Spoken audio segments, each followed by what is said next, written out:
अब की बार बिहार विधानसभा चुनाव में राजनीतिक दल सीटों का बंटवारा सोच समझ के कर रहे हैं। ये तय है कि महागठबंधन हो या एनडीए हर सीट पर जीत सुनिश्चित करने की उम्मीद से सीट का बंटवारा करेंगे। वहीं कुछ सीट ऐसी हैं जिसको लेकर दोनों खेमे में खींचातानी होने की संभावना है। ऐसी एक सीट सीवान के दरौंदा विधानसभा की है। दरौंदा विधानसभा सीट से अभी बीजेपी के कर्णजीत उर्फ व्यास सिंह विधायक हैं, लेकिन इस बार के चुनाव में एनडीए और महागठबंधन के कई दावेदार हैं। आइए एक-एक कर समझते हैं कि यहाँ से चुनाव लड़ने की रेस में कौन-कौन उम्मीदवार हैं। पहले एनडीए गठबंधन की बात करें तो वर्तमान विधायक व्यास सिंह टिकट के लिए सबसे मजबूत दावा कर रहे हैं।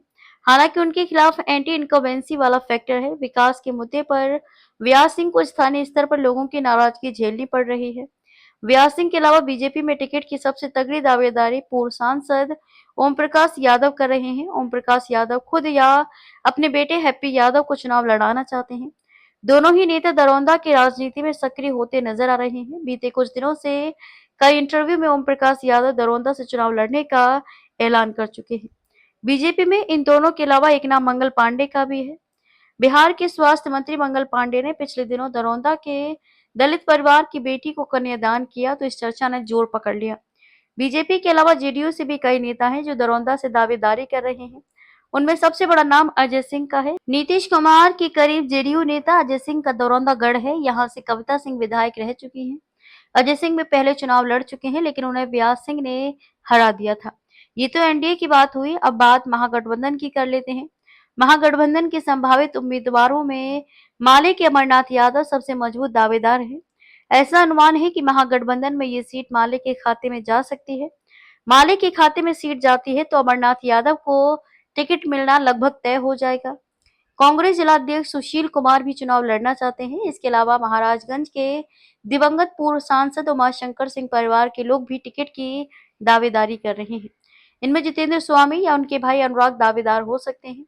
इसके अलावा राजद से मुन्ना शाही भी बड़े दावेदार हैं। वहीं इंजीनियर शैलेंद्र यादव, अश्वत्थामा यादव, शमसुद्दीन अंसारी, बबीता देवी, ब्रजेश सिंह और जयप्रकाश यादव भी दरौंदा से चुनाव लड़ना चाहते हैं। इस विधानसभा में जनसुराज का भी बड़ा माहौल बन रहा है।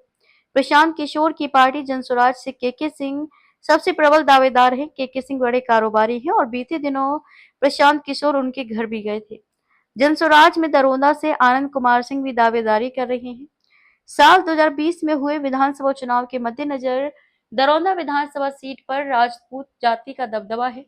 उपनामों के आधार पर अगर वोटरों की संख्या की बात करें तो यहाँ राजपूत यानी कि सिंह जाति के वोटरों की संख्या 13% से ज्यादा है। वहीं यादव वोटरों की संख्या 12% से ज्यादा है। इसके अलावा शाह, महतो, प्रसाद वोटरों की संख्या भी अच्छी खासी है। राजनीतिक इतिहास की बात करें तो जगमतो देवी के निधन के बाद 2011 में उपचुनाव हुआ, जिसमें उनकी बहू कविता सिंह ने जदयू के टिकट पर जीत हासिल की और 2015 में फिर इस जीत को दोहराया। लेकिन 2019 का साल दरौंदा की राजनीति के लिए निर्णायक साबित हुआ। जब कविता सिंह सीवान से लोकसभा चुनाव जीतकर दिल्ली पहुंची तो खाली हुई सीट पर हुए उपचुनाव ने नया मोड़ लिया। एक स्वतंत्र उम्मीदवार करणजीत सिंह उर्फ व्यास सिंह ने पारंपरिक सियासी धारा को तोड़ते हुए विजय हासिल की।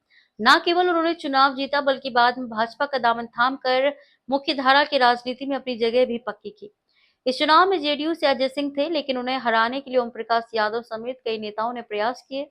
इसका नतीजा ये हुआ कि अजय सिंह हार गए।